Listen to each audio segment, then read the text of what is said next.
pessoal, bom dia, boa tarde, boa noite, boa madrugada para todos os amigos e amigas que irão prestar o certame de guarda municipal no município de Jaguariaíva, no estado do Paraná. É um prazer estar aqui com vocês. Peço de antemão que, caso gostem do conteúdo, que curtam o vídeo, compartilhem, comentem, bem como se inscrevam no canal para que, quando postarmos novos vídeos, os senhores e senhoras sejam devidamente notificados. Para quem não me conhece, meu nome é Gabriela Duó, estou atualmente aprovada no concurso público de delegada de polícia no estado do Espírito Santo, bem como aguardando o resultado de prova oral para o mesmo cargo no estado de São Paulo. Pessoal, a gente vai fazer uma breves apontamentos em relação a potenciais questões de prova objetiva que os senhores prestarão no próximo domingo, né, do concurso de guarda municipal de Jaguariaíva. De antemão, também já ressalto que é impossível a gente abordar todo o edital, todas as questões, então trouxe alguns apontamentos daquilo que pressuponho como mais importante, como dicas finais, daquilo que eventualmente possamos adiantar questões dessa prova, ok? Em relação ao material do vídeo, vou deixar disponível os slides aqui na descrição, então baixem aí para acompanhar comigo. Aqui vou fazendo esse contato visual com vocês e ao mesmo tempo acompanhando ao lado os slides, que são os mesmos que os senhores e senhoras terão acesso. Então baixem aí e bora prestar atenção para que possamos ter o maior rendimento possível nessa prova. Bora lá, pessoal? Começando com alguns apontamentos dentro de direito administrativo. A gente precisa fazer uma distinção entre administração pública direta e administração pública indireta. Direta, como o próprio nome já diz, é aquela que diretamente é exercida pelos próprios entes políticos. O que são entes políticos, professora? São União, Estados, Distrito Federal e municípios. Ou seja, eles não dão para outra pessoa a atribuição de realizar as tarefas que são postas para que o Estado faça, para que a administração pública faça. Então, eles mesmos vão lá e fazem aquilo. Por isso que é denominada de administração pública direta. Dentro da administração pública direta, vão ter os órgãos estes que não são dotados de personalidade jurídica, porque eles não vão responder em nome próprio, eles não têm uma personalidade, eles sim se manifestam, eles são uma forma de, dentro daquela própria entidade, haver uma distribuição de atribuições para que a administração pública seja eficiente, ok? Então, a gente tem que lembrar que ocorre, quando a gente fala em administração pública direta, apenas a desconcentração administrativa. Desconcentração, lembrem-se do O de concentração para o O de órgãos. Por quê? Porque ele vai, dentro daquela mesma pessoa jurídica, apenas criar órgãos, distribuir as atribuições entre órgãos para que seja eficiente, mas não vai estar atribuindo tarefas a uma nova pessoa jurídica, ok? Então, não confundam órgão com pessoa jurídica. Órgão não tem personalidade jurídica e essa é uma potencial questão de prova. E lembrem também que a administração pública direta é União, Estados, Distrito Federal e municípios. Já a administração pública indireta é o efeito oposto, ou seja, quando há uma transferência dessa administração por parte do Estado a outras pessoas jurídicas. Essas pessoas jurídicas serão autarquias, fundações, empresas públicas e sociedades de economia mista. Então, a União, os estados, o Distrito Federal e os municípios, eles falam, não, neste caso aqui, nós não vamos prestar diretamente essas atribuições da administração e a gente vai descentralizar, ou seja, a gente vai criar novas pessoas jurídicas e aí, portanto, não são apenas órgãos, que são entidades sem personalidade jurídica dentro daquela própria pessoa, mas sim a criação de um novo ente, de uma nova pessoa para que cumpra aquela finalidade, ok? E aí, esse fenômeno é denominado descentralização administrativa. Lembre mais uma vez de ente, de descentralização. Centralização tem ente ali no meio. Então, você pega aquilo para lembrar que há a criação de um novo ente, de uma nova pessoa jurídica. Então, recapitulando, administração pública direta, União, Estados, Distrito Federal e municípios. Indireta, autarquias, fundações, empresas públicas e sociedades de economia mista. Desconcentração administrativa, criação de órgãos dentro da mesma pessoa jurídica, não tem personalidade jurídica. Descentralização, criação de um novo ente e, portanto, dotado de personalidade jurídica, ok? Pessoal, quando a gente fala em administração pública, ainda é comum dividir em sentido objetivo e sentido subjetivo. O que é cada uma delas, professora? O nome intuitivo. Em sentido subjetivo, a administração pública corresponde às pessoas jurídicas, aos órgãos e aos agentes públicos que exercem a função administrativa. Ao passo que, em seu sentido objetivo, ela corresponde à própria gestão de serviços públicos, atividade de fomento, exercício do poder de polícia. Então, é a própria atividade desenvolvida pela administração pública. Então, pensem, subjetivo parece com sujeito. Então, quando a gente fala, se vier na prova, administração pública em sentido subjetivo, lembre que está atrelado aos sujeitos que desempenham essa função administrativa. Já em sentido objetivo, é a própria atividade, a própria função que exerce a administração pública, ok? Que a gente pode trazer atividade de fomento, poder de polícia, prestação de serviço público e por aí vai. Próxima questão que eu trouxe para vocês, que eu aposto, é em relação aos princípios, pessoal, que dialoga tanto com o direito administrativo como com o direito constitucional. Pessoal, dando seguimento então, Estatuto da Pessoa com Deficiência, eu trouxe para vocês os crimes previstos neste diploma legal, que são: artigo 88, praticar, induzir ou incitar discriminação de pessoa em razão de sua deficiência. E lembrar que essa pena vai ser aumentada em 1/3 se a vítima se encontra sob os cuidados do agente que praticou este crime. Então, eu queria que aqui, em relação a este crime, os senhores lembrassem que existe uma previsão específica em relação aos crimes previstos no Código Penal. Então, se você pratica, induz ou mesmo incita a discriminação, ou seja, a segregação, o menosprezo, a discriminação, qualquer dessas condutas que são repugnantes em desfavor da pessoa com deficiência, a gente vai incidir em um crime do Estatuto da Pessoa com Deficiência. Então, ele é um crime específico em relação aos previstos no Código Penal, ok? Nós temos também o artigo 89, também seguindo essa linha de especificidade em relação àqueles previstos no Código Penal. E o que fala o artigo 89? Apropriar-se de ou desviar bens, proventos, pensão, benefícios, remuneração ou qualquer outro rendimento de pessoa com deficiência. Então, se o indivíduo se apropria ou ele desvia esses bens, rendimentos, em razão dessa condição de deficiência da pessoa, valendo-se da condição de deficiência da pessoa ou contra uma pessoa deficiente, por assim dizer, ele vai incorrer um crime do Estatuto da Pessoa com Deficiência e não nos crimes lá do Código Penal. Também temos aqui o aumento de pena em 1/3, prestem atenção, 1/3, se o crime é praticado por tutor, curador, síndico, liquidatário, inventariante, testamenteiro ou depositário judicial, ou por aquele que se apropriou em razão de ofício ou de profissão. Artigo 90. Abandonar pessoa com deficiência em hospitais, casas de saúde, entidades de abrigamento ou congêneres. Na mesma pena incorre quem não prover as necessidades básicas de pessoa com deficiência quando obrigado por lei ou mandado.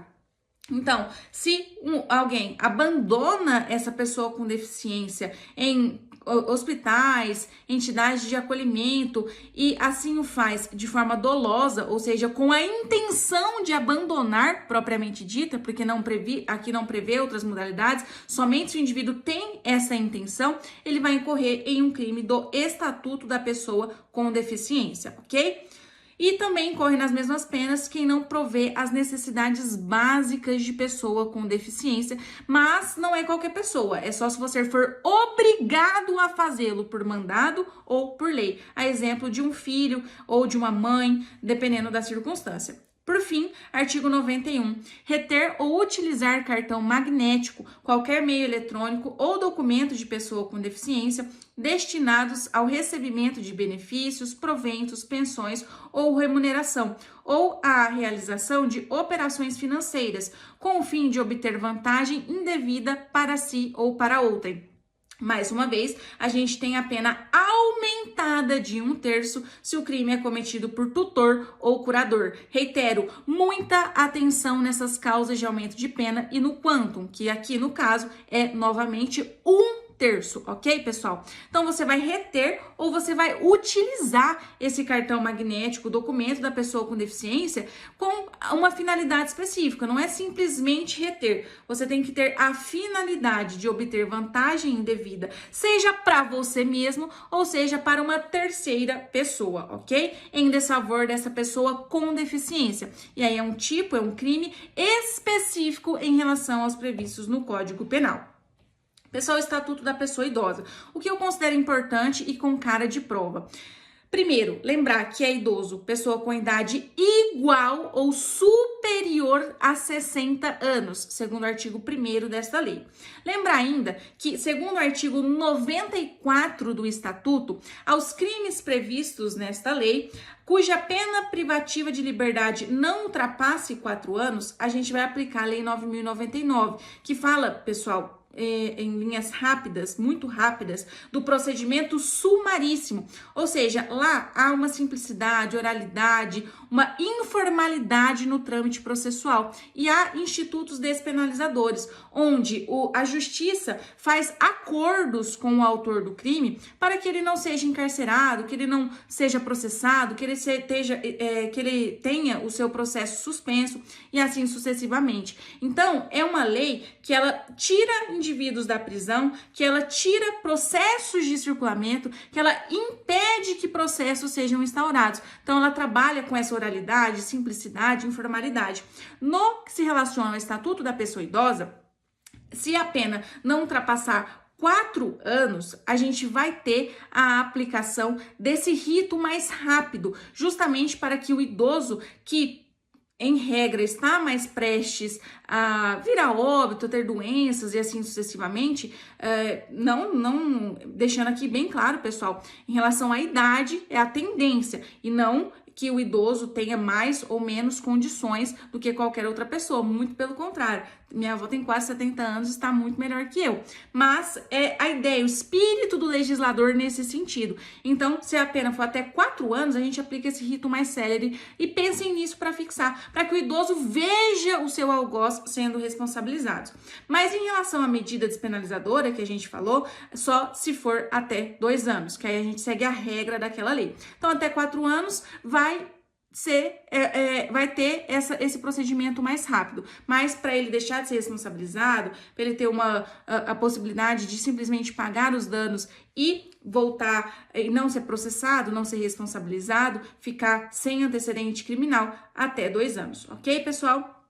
Outro ponto importante, que inclusive vem sendo cobrado nas provas, é o artigo 39 do Estatuto da Pessoa Idosa, que fala que aos maiores de 65 anos fica assegurada a gratuidade nos transportes coletivos públicos urbanos e semi-urbanos, exceto nos serviços seletivos especiais. Então, assim, você tem mais de 65 anos e está diante de um transporte coletivo urbano e semi-urbano, é gratuito o transporte, ok? Levem isso para a prova dos senhores. Lembrando, urbano e semi-urbano. Urbano e semi-urbano. No sistema de transporte coletivo interestadual, por isso destaque, é feito de uma forma diferente, porque fala que nos termos da legislação específica será feito da seguinte forma: haverá a reserva de 2 vagas gratuitas para pessoas idosas, desde que com renda igual ou inferior a 2 salários mínimos. Lembrem, igual ou inferior. A prova pode deixar só igual ou só inferior. E em relação a quem passou, já incluiu, já esgotou essas 2 vagas gratuitas, a gente vai ter um desconto de 50%, atenção nesses quantos, pessoal, 50%, no mínimo 50% no valor das passagens para pessoas idosas. E aí prestem atenção, porque aqui só fala idoso, no interestadual só fala idoso, enquanto no urbano e semi-urbano ele fala maiores de 65 anos de idade. E aqui também condicionada a renda igual ou inferior a 2 salários mínimos. Então, o transporte urbano e semi-urbano passou de 65 anos de idade, gratuito, bora passear. Agora aqui, interestadual, nos termos da legislação específica, 2 vagas gratuitas e 2 com desconto de no mínimo 50%, mas aí tem uma condicionante, que é renda igual ou inferior a 2 salários mínimos, ok? Estatuto da Igualdade Racial. O que eu tenho para destacar aqui para vocês? Alguns conceitos previstos na lei. A lei, pessoal, ela fala o que é discriminação racial ou étnico-racial. E é toda distinção, exclusão, restrição ou preferência baseada em raça, cor, descendência ou origem nacional ou étnica. Então, quando a gente fala em discriminação, é justamente essa exclusão, essa restrição. É você não conviver com a pessoa, fazer com que outras pessoas não convivam com ela em razão de sua raça, de sua cor. Desigualdade racial já é a própria situação injustificada de diferenciação de acesso e fruição de bens, serviços e assim sucessivamente. Então lembre, isso pode vir o conceito na prova para a gente só assinalar.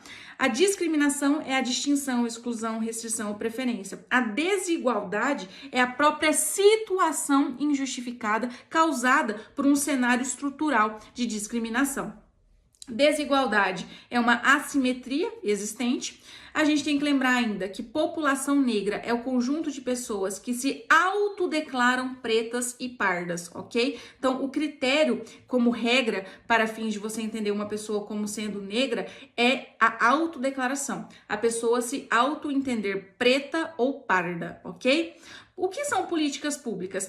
Políticas públicas, prestem atenção, são ações, iniciativas e programas adotados pelo Estado no cumprimento de suas atribuições institucionais. Então, política pública, ela é algo voltado ao Estado. Então, lembra, política pública, público lembra Estado. Então, política pública são essas ações adotadas pelo Estado no exercício de suas atribuições com a finalidade de diminuir, de mitigar os impactos causados pelas desigualdades, pelas discriminações, pela própria estrutura social em que vivemos, infelizmente.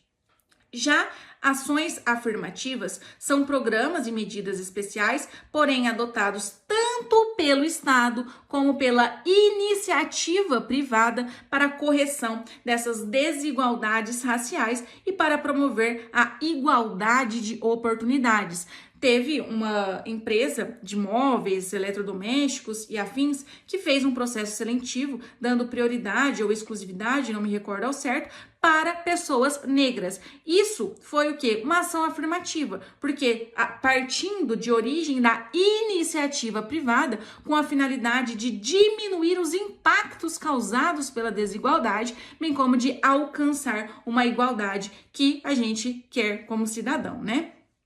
Pessoal, Lei 7.716 de 89, que trata dos crimes resultantes de preconceito de raça, cor, etnia, religião ou origem.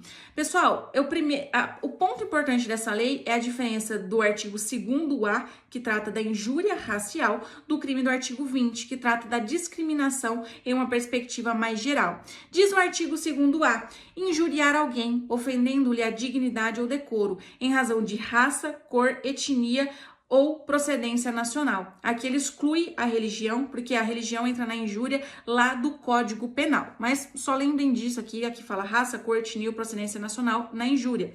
E que essa pena é aumentada em metade se praticada em concurso de 2 ou mais pessoas. O que é injúria? A injúria é você rotular uma pessoa em uma perspectiva mais individual com a finalidade de humilhar aquela pessoa utilizando aspectos de raça, como aquilo que a gente vê de forma odiosa nos estados direcionados a um único jogador. Então tem uma vítima determinada com a finalidade de tirar a sua dignidade, tirar o seu decoro, chamando por vezes de macaco ou coisas desse tipo que são absolutamente repugnantes, ok, pessoal? Já o artigo 20, ele trata de uma discriminação mais ampla, não contra uma pessoa individualmente considerada, não para tirar a dignidade, o decoro daquela pessoa determinada, mas sim amplamente a comunidade negra ou por outras questões de raça, etnia e por aí vai. Tanto que o artigo 20 fala praticar, induzir ou incitar a discriminação ou preconceito de raça, cor, etnia, religião ou procedência nacional. ok? Então, nesse caso, lembrar, por exemplo, você não permitir ou simplesmente falar amplamente, pessoas negras não são dignas de X, Y, Z. Então, nesse caso, você está discriminando a comunidade, a população negra como um todo. E aí você já entra dentro do artigo 20, ok, pessoal? Acho que essa é a principal diferença. Mas eu deixei aí alguns apontamentos para os senhores e senhoras, e também gostaria de falar do artigo 20A, porque é a novidade deste ano, 2023, falando que os crimes previstos nesta lei que pune os atos resultantes de preconceito de raça, cor, etnia, religião, procedência nacional, elas são aumentadas de 1/3 à metade, se praticada no conceito do DDR, isso mesmo, DDR, que é descontração, diversão ou recreação. Então, se você fica fazendo ou conhece alguém que fica fazendo aquelas piadinhas em relação a aspectos de discriminação por raça, cor, etnia, religião, procedência nacional, além dessa pessoa incorrer em crime da Lei 7.716, ela terá sua pena aumentada, justamente para evitar esse tipo de brincadeira, que de brincadeira não tem nada, ok? Para além disso, pessoal, nos crimes de injúria racial e no artigo 20, que trata dessa discriminação mais ampla, essas penas serão aumentadas de 1/3 à metade, se praticadas por funcionário público. Em qualquer perspectiva, não. Apenas se no exercício de sua função ou a pretexto de exercê-las. Se for na sua vida particular, não entra nessa causa de aumento de pena, ok? Por quê? Porque nós, como funcionários públicos, temos que dar exemplo, né, pessoal? E não ficar fazendo esse tipo de comportamento. Com isso, eu me despeço, agradeço demais a atenção dos senhores e senhoras e foi, mais uma vez, um prazer inenarrável estar aqui com vocês. Um abraço, pessoal, bons estudos!